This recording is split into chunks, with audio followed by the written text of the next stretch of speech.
Hello everyone. Today we will explore Ushtrasana or camel posture. So let's start sitting in Vajrasana first. So if Vajrasana is uncomfortable, then work on sitting in Vajrasana for a few seconds and we'll do few certain stretches before we get into the actual posture so that you know what's stopping you from getting into the practice. So this is for absolute beginners. So let's come on to all fours first. Okay. And I am keeping a bolster and a shawl. You can take a belt or anything that you can hold on to, like a rope. So keep it handy. You might or might not need it. We'll see. Okay.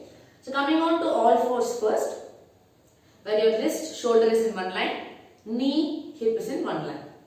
Let's do 3 cat-cow stretches. Keep the toes tucked in. Fingers are spread wide. Inhale, drop the belly down, point your tailbone out, moving the chest and chin forward and up. Exhale, round your back, push yourself away from the mat, chin to chest. Keep pressing the feet firmly, toes are tucked in. Inhale, belly down, moving the rib cage forward, lifting your head up. Exhale, draw the belly in, rib cage in. Push the shoulder blades away from each other, chin to chest. One last time. Inhale. Exhale, rounding your back. Let's come back to neutral spine. Let's step the right foot forward in between palms. So right knee, ankle is in one line, fingertips are down, and you'll walk the left leg back nicely. So keep the toes tucked in. Walk the knee back till you feel the stretch in your inner thighs. Okay. Once you feel the stretch in inner thighs, let's point the left toes out. Now stay for 3 breaths. Walk your hand one step back, keep the chest lifted, broad shoulders. Keep sinking your hip down for 3. So press the top of the left foot firmly to keep your knee safe. 2 and 1. Okay. Also remember that if the hips are not open, you might be here. So there will be a lot of pressure on the knee. If that happens, place a cushion or you can fold the mat by the side and place your knee on top of the mat. Okay. Let's do it once more, sinking the hip lower. Press the top of the left foot firmly. Chest is lifted, broad shoulders, sinking the hip low for 3, 2 and 1. Now, without lifting the hip. So use the right palm, place it onto your lower back so that it doesn't lift up. Draw the belly in and see if you can point the left toes up towards the ceiling. See how far that it goes. If you're already feeling the stretch in the thigh, it's an indication that the quadriceps are tight. That might stop you from getting into camel posture.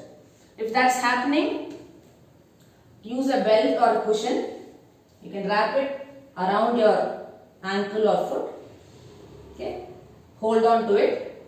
Again sink the hip lower and you can slowly start bringing the foot closer to you. Take it nice and slow. So keep the left toes pointed up. So I am going to use my hand holding on to the left foot with my left hand itself and slowly bringing the heel closer to the buttock.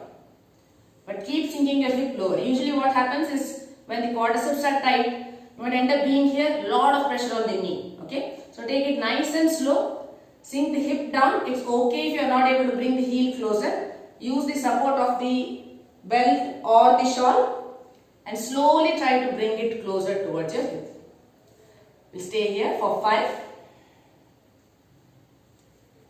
4. Keep breathing. Long breaths out. 3, 2 and 1. Slowly release. Now bringing both knees back. Let's switch sides. Okay. Bringing the left foot forward. So left ankle, knees in one line. Fingertips are down. Walk the right knee back nicely. Again. Till you feel the stretch in your inner thighs. You're walking the knee back. Now point your right toes out. You're going to press the right foot nice and firm onto the mat. Strong right leg. Now slowly start. If your hip is lifted up here, slowly start sinking the hip down. Okay. At times, beginners might not be able to keep one hand outside the foot. If that's happening with you, move the foot out and bring both hands inside the foot. That's also okay because you're working only on opening the hip here. We'll stay there for 3. Keep the chest lifted, broad shoulders. 2. Keep sinking your hip down. And 1. Now left palm, place it on your back for reference. Without lifting the hip, pointing the right toes up. See how you feel. Now if you need the belt, wrap it around your ankle and start moving it closer. If you are able to hold on to the foot with your right hand, hold it on and slowly start bringing the heel towards your buttock. But remember to keep sinking the hip lower. Long breaths out. 5. Keep pointing the left knee forward. 4, 3, 2, and 1. Slowly release. Let's get back to all fours. And we'll do 3 more rounds of cat-cow stretches. This time complete awareness with your shoulder blades. So when you're arching the back, bring the shoulder blades nice and close to each other. When you're rounding the back, move the shoulder blades nice and away. So this will help in opening the shoulders for Ustrasana. Okay.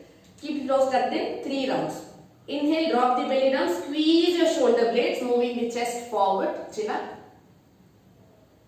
Exhale, round your back, push the shoulder blades away from each other, chin to chest. 2 more times.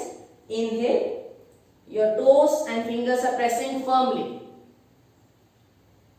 Exhale, shoulder blades moving nice and away, chin to chest. One last time. Inhale.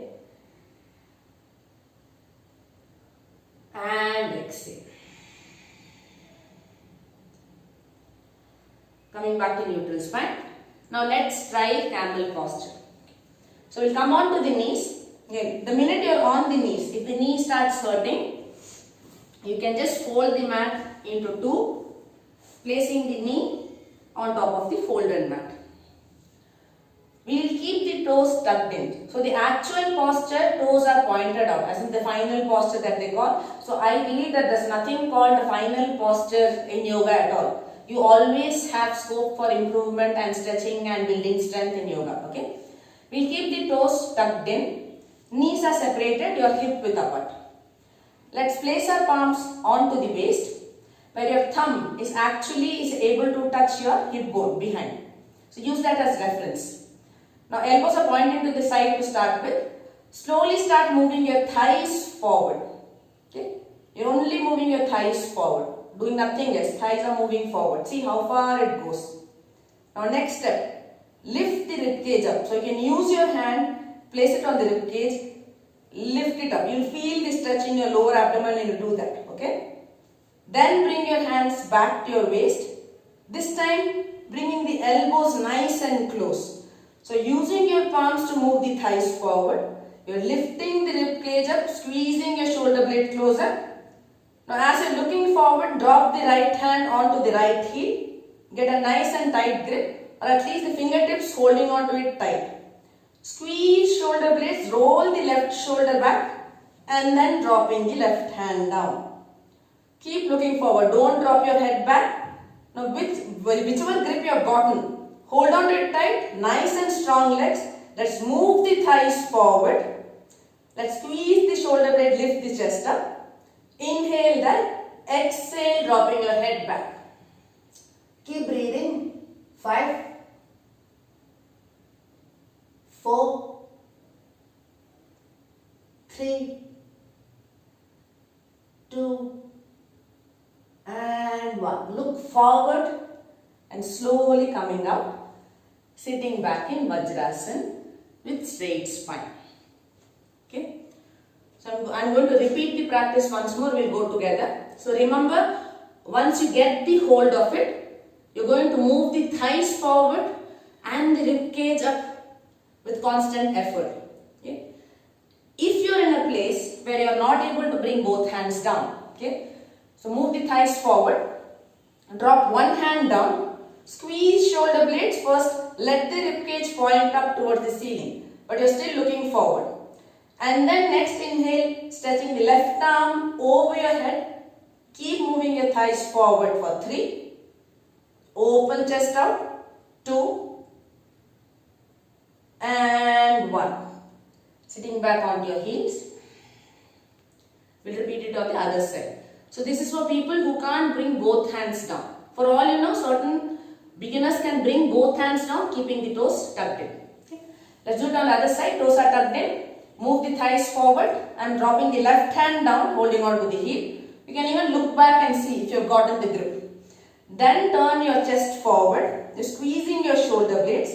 Thighs are moving forward. Next inhale, right arm reaching over your head. Keep moving your thighs forward. Lift the chest up by squeezing your shoulder blades. And then finally dropping your head back or look up for 3,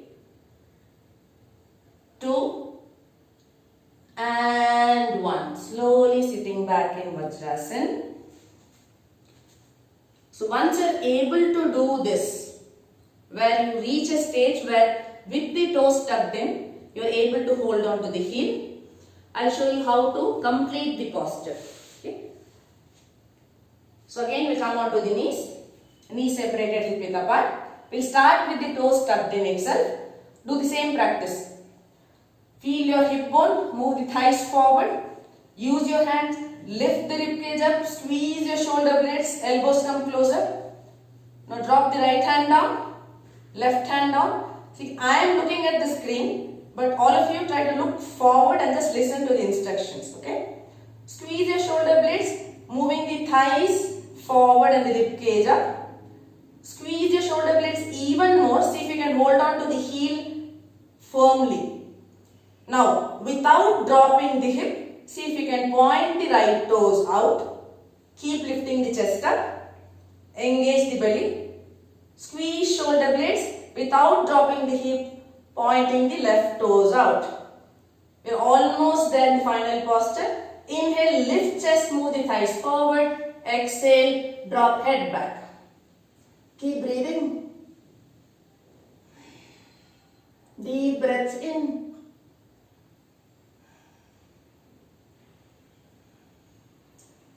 Look forward.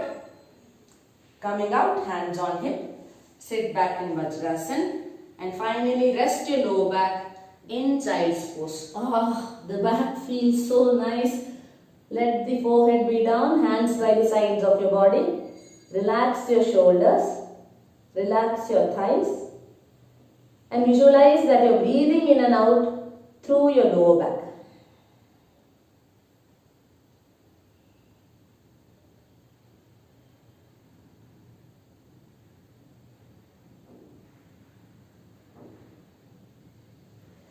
And slowly lifting your chest up. So try this out. First work with opening the hip and stretching the quadriceps, which is very important. Then work with opening the shoulders.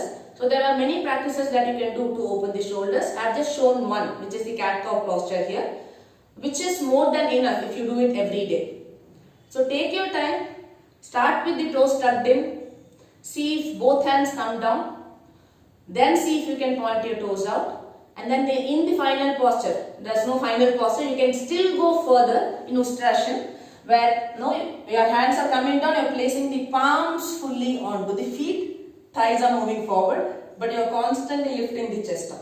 Okay, I'm not dropping the head back because I can't talk. So you're looking forward, keep lifting the chest up, thighs move forward. You can even further go down by bringing the entire palm down onto the floor. Staying here for 3, 2, and 1. Slowly coming up. Sitting back in Vajrasana. Again ending your practice in child's pose.